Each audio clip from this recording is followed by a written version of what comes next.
Shouldn't the first rule of adapting something be don't tell a different story than the one in the thing you're adapting? The Little Prince. Now, I was really looking forward to this. Netflix brought it to us after it didn't get a theatrical release stateside, and this thing has gotten rave reviews. It's like 93% on Rotten Tomatoes, something like that. And I had read such great things about it.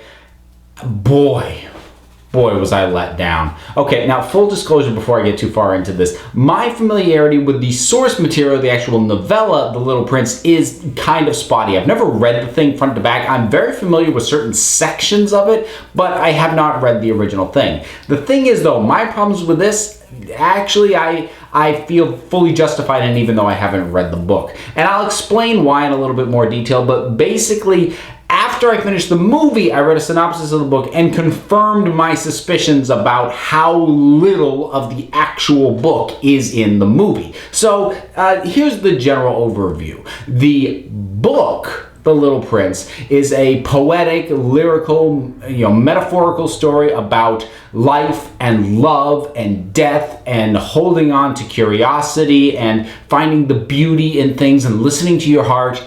The movie, The Little Prince, is about how awesome the story The Little Prince is. And I'm not even exaggerating or being facetious or being a jerk about it. That is literally what the movie is about. So the plot of the film is there is this little girl who is about to start at this new school that's really prestigious, and she's got a very overly controlling mother. Her mother means well, but she's got her kids scheduled down literally to the minute, to try and have her build towards her perfect life for when she grows up. And they move to a new house, and this little girl meets this neighbor, this bizarre, weird, quirky neighbor who's this really old guy, and he serves as the narrator, and he tells her the story of the Little Prince, and then the movie is about how that story impacts her. But it doesn't actually really tell the story of the Little Prince. Well, it does. It's in there, most of it.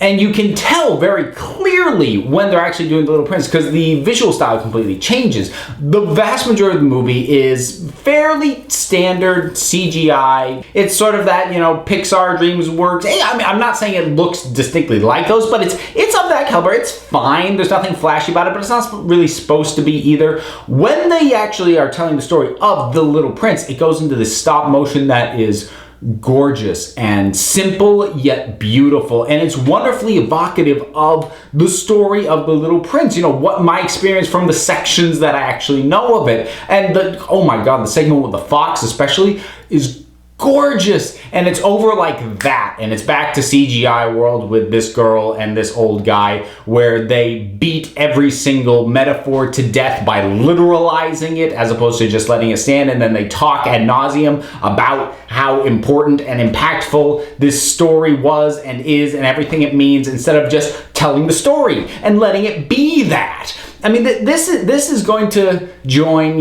things like the Dr. Seuss adaptations that they turned into feature films. Things like How the Grinch Stole Christmas, the one with Jim Carrey, or the Lorax animated movie, where the things that they did, and I'm sure they'll justify it in, this is what we had to add to pad it out to make it feature length. I'm like, okay, well, first of all, if you have to add stuff that is that ancillary, then you know what? Make a short. Don't adapt it to feature length. Okay, anyway, moving on from that. But like those other movies, it just pads it out to a longer runtime, and there's less and less and less and less of the original work as the thing goes on. The only reason this isn't quite as bad as those movies is, unlike those, it does actually recognize what is good about the original story. Something like The Lorax, on the other hand, seemed to completely miss the freaking point. So it's not quite as bad as those, but wow, this thing is so pretentious and self-congratulatory, and this is the kind of framing story I should have been okay with, because on paper I love stories about stories. I love stories about the power of storytelling and the importance of it. I love things like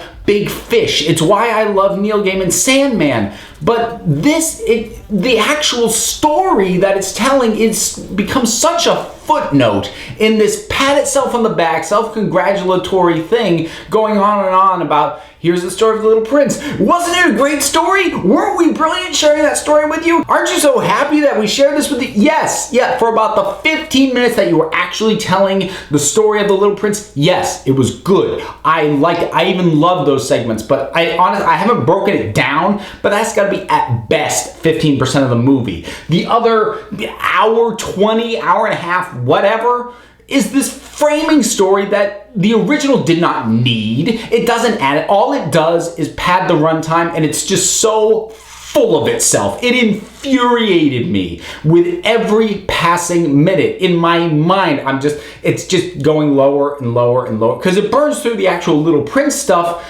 by maybe 40 minutes in. This is an hour, 40-minute movie. So the remaining hour, just my appreciation of the movie was just steadily dropping the whole time.